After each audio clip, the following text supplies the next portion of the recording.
Hello, 140-year-old ancient dragon man skull found hidden in Chinese well. The discovery of the giant fossil skull hidden in a Chinese well nearly 90 years ago was forced scientists to rewrite the history of human evolution. Analysis of the remains revealed a new branch of the human family tree, pointing to a previously unknown sibling group more closely related to modern humans than Neanderthals. The unusual fossils has been identified as a new human species, Homo longi or a dragon man, by Chinese researchers, although other experts are more cautious about the designation. I think this is one of the most important discoveries of the last 50 years, said Professor Chris Stringer, Director of Research at the National History Museum in London, who worked on the project. This is an amazingly preserved fossil. The skull seems to have an extraordinary background, according to researchers. It was first discovered in 1933 by Chinese workers who built a bridge over the Songhua River in Harbin, China's northernmost province, Heilongjiang, during the Japanese occupation. To prevent the skull from falling into Japanese hands, it was wrapped in an abandoned and hidden well and resurfaced in 2018 after the man who did it notified his grandson shortly before he died. An international team led by Professor Qiang Ji of Hebei Geo University in China used geochemical techniques to narrow down when the skull rusted in Harbin, which is at least 146,000 years old. The skull shows a unique combination of primitive and more modern features, notably a face that looks more like Homo sapiens, a larger molar remains. A skull with a length of 23 and a width of more than 15 cm is significantly larger than that of a modern human, and at a 140 ml offers sample space for a modern human brain. Her face has large square eye sockets under a thick forehead, but despite her small size, her features are delicate. This man has a big head, said Stringer. Researchers believe the skull belongs to a 50-year-old man who would make for an impressive physical specimen.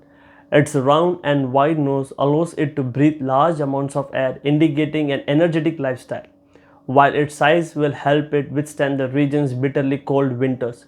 Homo longi is very strong, very robust, says Professor Xingzheng Ni, paleontologist from Hebei.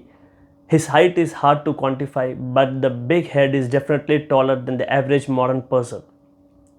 To find out where the first Harbin individual fits in human history, scientists have put measurements from the fossil and 95 other skulls into software that creates the most likely time family tree.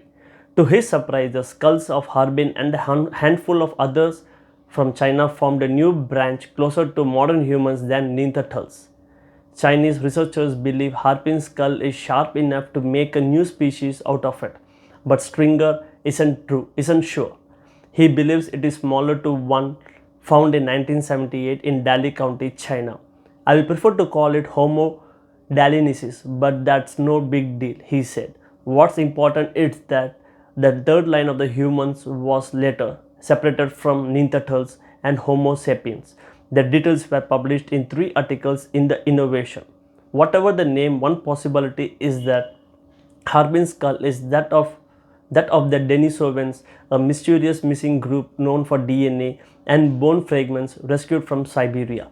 This one could certainly be Denisovan, but we have to be careful. What we need is a much more complete Denisovan skeleton along with DNA, said Stringer. Professor John Hawks, a paleontologist at the University of Wisconsin-Madison, said the idea of a new generation of humans was a provocative proposition because skulls might look similar as distant relatives.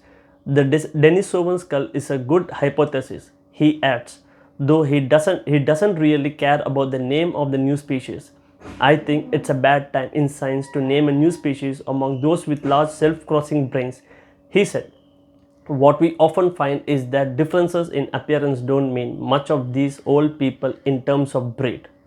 Mark Maslin, professor of terrestrial systems and science at UCL and the author of The Cradle of Mankind, said the beautifully preserved ancient human skull from Harbin provides more evidence that human evolution is not just an evolutionary tree, but a closely interwoven bush. We now know that there were up to 10 different types of hominids at the same time that our own species emerged. Genetically, analysis show that these species interact and interbreed.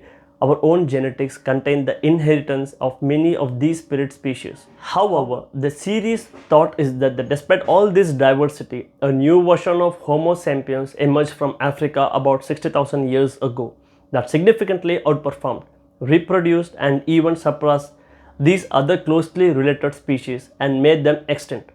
Only through a thorough search and analysis of their fossils, such as the Harbin skull, can we find out their whereabouts. Thanks.